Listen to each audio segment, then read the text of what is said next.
I come into Olympia with no expectation. Like I expect totally nothing. I was just like, okay, I have the chance to be qualified for Olympia.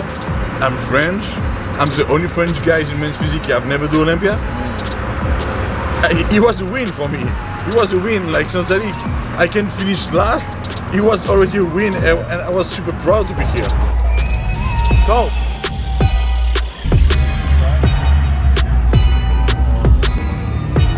Let's go.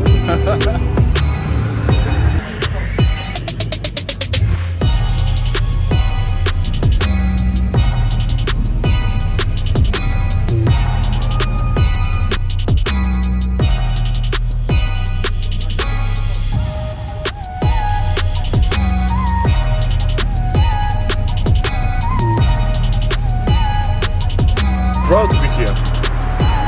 And the first call out come, he calls the 8 guys. The second call out come, he called me in like 11 or 12. And I was like, damn, 11 or 12 is already not so bad. Like, sincerely, I was happy with this. And he switched me in the middle, and I was like, man, I'm in the top 10. I'm in the top 10, and just to realize, like, to be in the top 10, Mr. Olympia.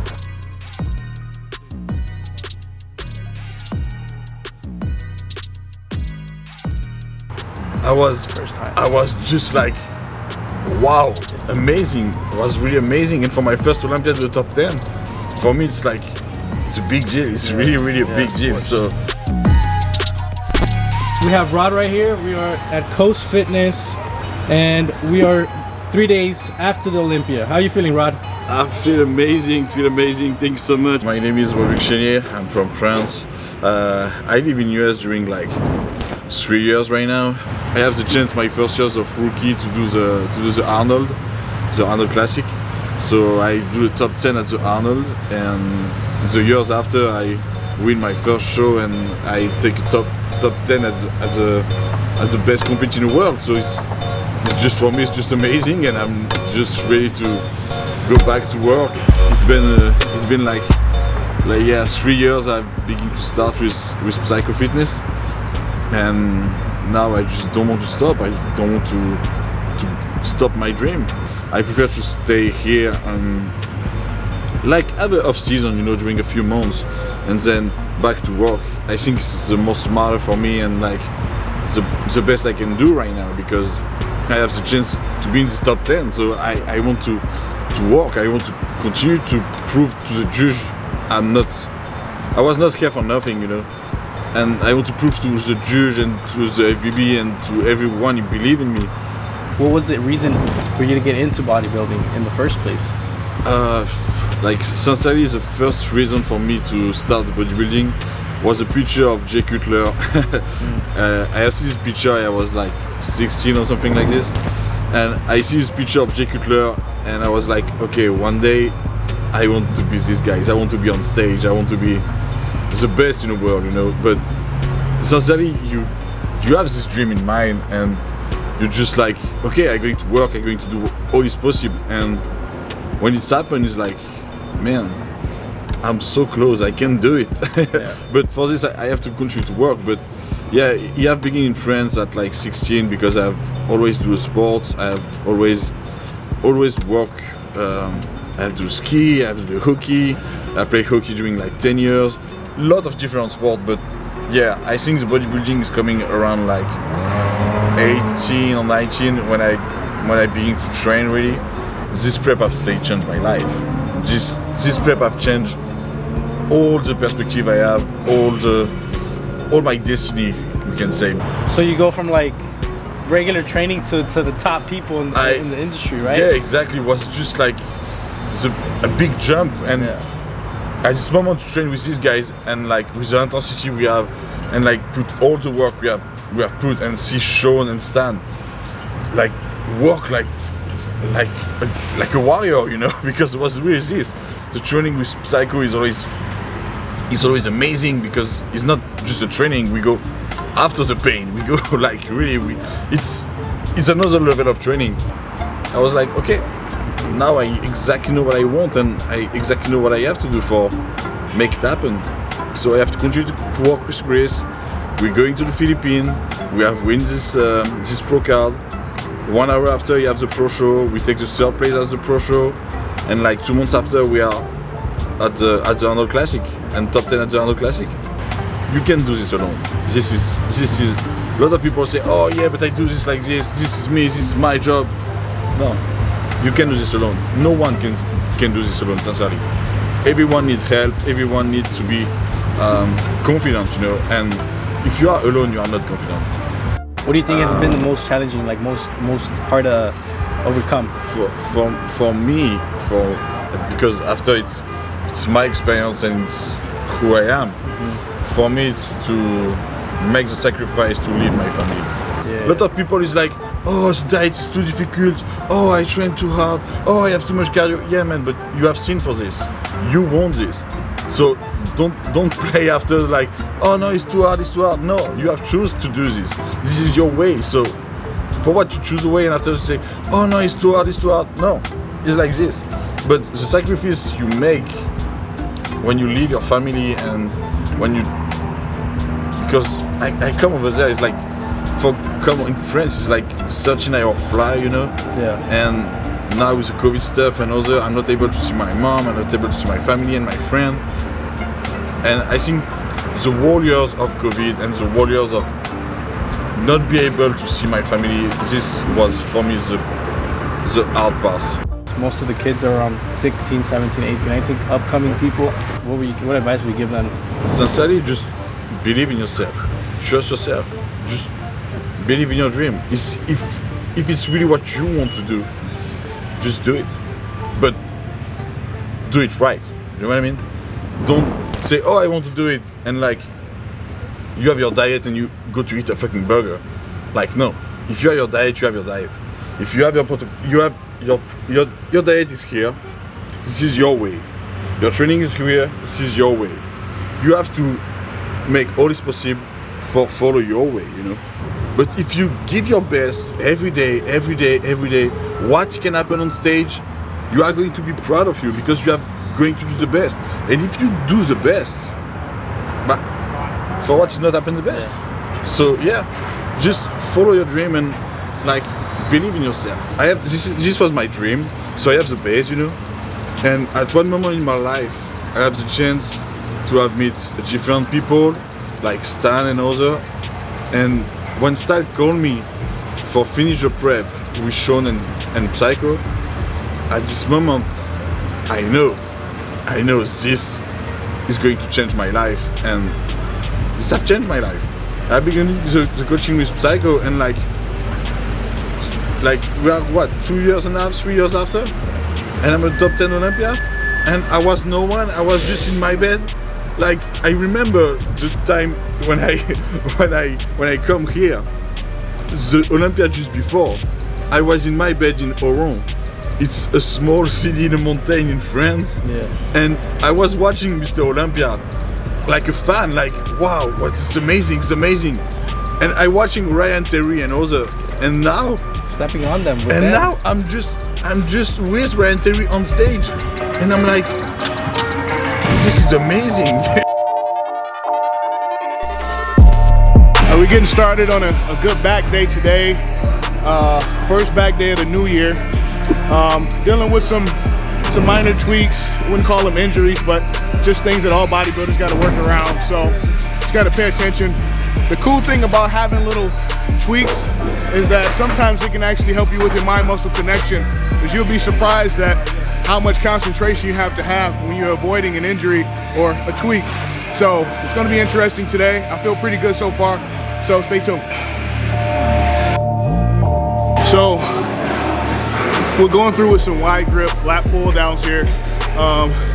It's no secret to anybody that follows me that back is something that I've made a priority to try to improve upon. So, you know, that week or so off without training back, it's kind of awkward.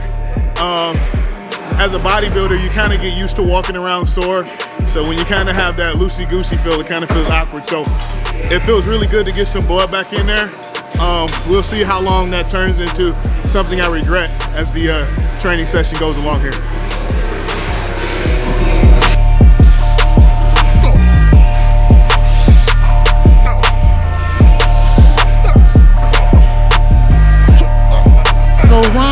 small little tweak in his upper back.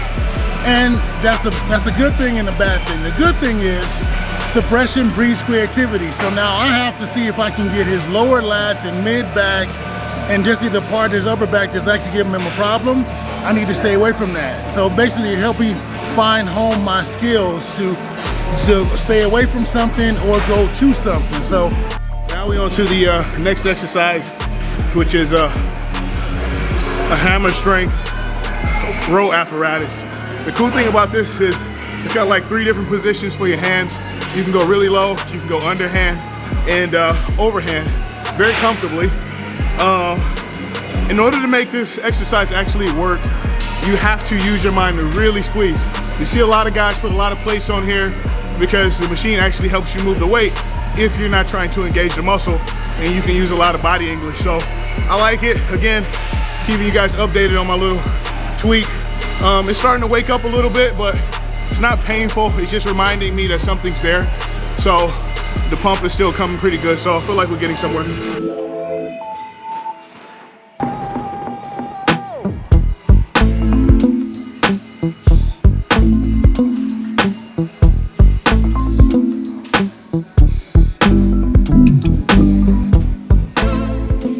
So now we moved into like a hammer strength type movement. Now I'm having him grab the handle on the lowest part possible. Now what my theory is, it will go up into that trap, but we're doing partial reps and a lot of squeezing and keeping the weight light. It is kind of engaging his bottom a little bit, but see, we can muddle through it, and then I'll move it back to up going down for the lower lats.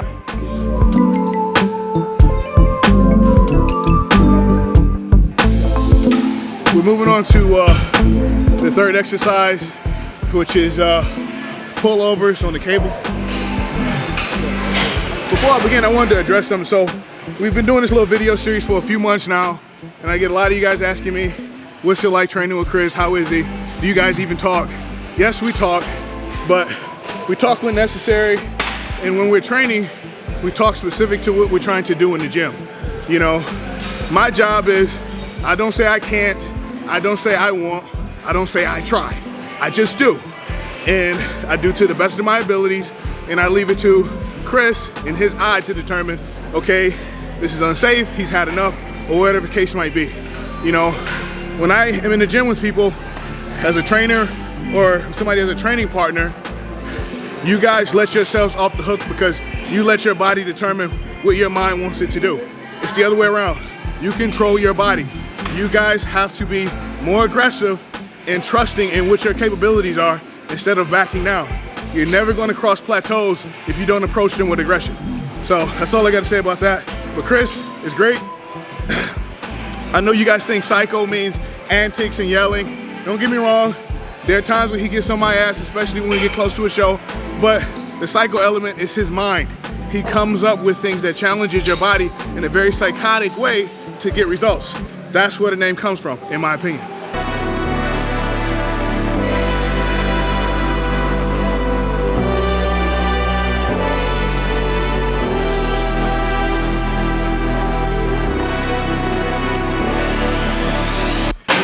We're on exercise 4, which is another variation of a hammer strength row. It's a very popular machine, most gyms have it. The cool thing I like about this machine is there's a lot of different ways you can utilize it. You can obviously go single arm, you go to neutral grip, overhand grip, you can go to very low grip. You can sit down, elevate the seat to hit the lower portion of the back. You can stand up, and again, with the single arm, double arm variations, you can do a lot. You see a lot of guys come back almost like a modified 3-point stance, and they attack the set that way. Chris just went through a trial run to kind of see how it feels when you stand up so we can avoid my upper trap area. So what I'm gonna do is position myself up here, grab this. Because I'm elevated, that means the point of contraction is gonna be lower. If I was lower, then the point of contraction will be higher on my back. So that's how we're gonna begin.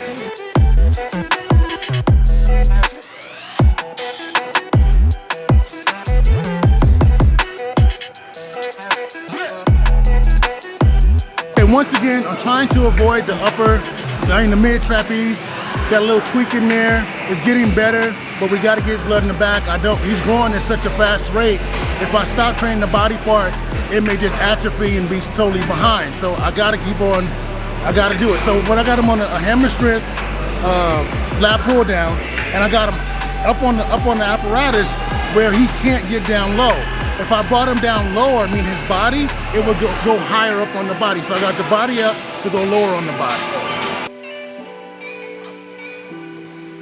So as I'm going through this, another thing that I'm thinking about, like when you guys train and you're training back, don't focus so much on from like A to B. If you watch me throughout my set, I have a very, very loose grip, which takes my arms out of it to a certain degree. And then I'm thinking through the whole movement. So I'm going through a certain amount of excruciating pain because I'm inflicting it upon myself. If I were to try to use my entire back, obviously I'm going to spread that load out.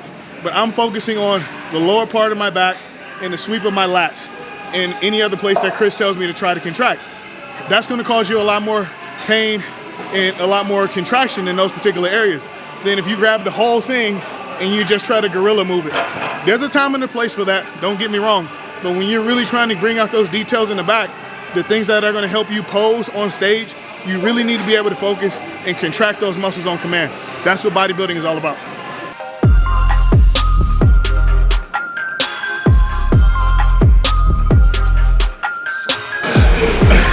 Okay,